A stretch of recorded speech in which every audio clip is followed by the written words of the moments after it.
Pour continuer notre chapitre d'arithmétique, nous allons étudier la notion de diviseur d'un nombre. Il s'agit bien évidemment toujours de nombres entiers.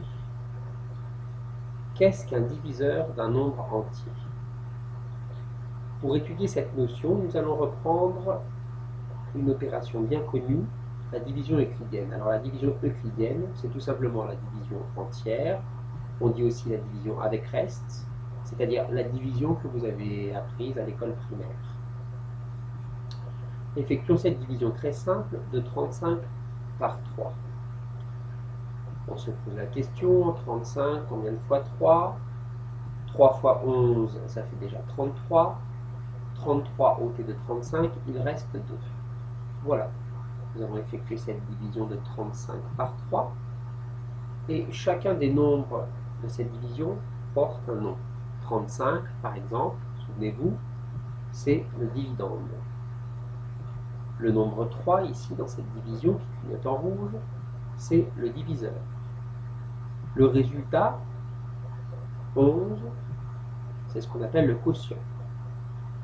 À ce résultat est associé aussi un autre nombre, ici 2, qui est le reste. Voilà, donc dans une division euclidienne, nous avons 4 nombres, le dividende, le diviseur, le quotient et le reste.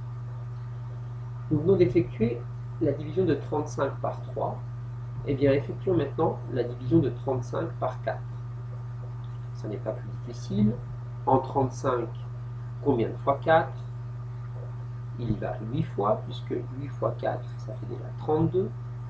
35 moins 32, cela fait 3. Nous avons donc notre deuxième division avec un quotient qui vaut 8 et un reste qui vaut 3. Nous avons effectué deux divisions, une division de 35 par 3, puis la division de 35 par 4. Eh bien, continuons. Effectuons maintenant la division de 35 par 5. En 35, combien de fois 5? Il y va 7 fois. 7 fois 5, 35 ôté de 35, il reste 0. Ah tiens, ça c'est une division un peu particulière, puisque le reste est nul, c'est-à-dire que le reste vaut 0. Vous savez que dans ce cas, on dit que la division tombe juste. Eh bien, dans ce cas, nous allons aussi dire que le nombre 5, qui est ici, est un diviseur de 35. On dit que c'est un diviseur de 35. Ce n'est pas seulement le diviseur de la division, c'est un diviseur de 35. On peut dire aussi que 5 divise 35. Par exemple, ici, 4 ne divise pas 35, car le reste de la division est 3. Et ici, 3 ne divise pas 35, car le reste de la division est 2. Mais ici, 5 divise 35. On peut aussi faire la phrase à l'envers en disant que 35 est divisible par 5. Dernière façon d'exprimer cela, on dit que 35 est un multiple de 5. Alors voilà 4 manières équivalentes de dire la chose. 5 est un diviseur de 35, 5 divise 35, 35 est divisible par 5, 35 est un multiple de 5. Voilà, en fait c'est une notion très simple. Essayons de voir avec un autre exemple, sans poser de division, à partir du nombre 24. On peut trouver de tête quelques diviseurs de 24, par exemple 6 est un diviseur de 24, mais 8 aussi est un diviseur de 24. Donc 6 et 8 sont des diviseurs de 24. Il y en a d'autres, hein. On peut penser à 2, à 3, à 12. Voilà. La question suivante, ou l'étape d'après, ça serait de se demander comment trouver tous les diviseurs d'un nombre. Eh bien, nous allons voir ça sur un exemple. Par exemple, si l'on voulait trouver tous les diviseurs du nombre 112, comme c'est un nombre un peu élevé, on va utiliser notre calculatrice. Le principe va être d'écrire 112 sous forme de multiplication en l'écrivant sous toutes les multiplications possibles. Alors on va procéder méthodiquement, en commençant par les multiplications les plus simples. On va écrire 112 étant le produit de une fois quelque chose, et bien évidemment c'est une fois 112. Continuons. Maintenant qu'on a fait 1, on passe à 2. 112, c'est 2 fois, alors là, on peut le faire mentalement évidemment en divisant 112 par 2. On peut aussi utiliser la calculatrice. 112 divisé par 2, ça fait 56. Donc 2 fois 56.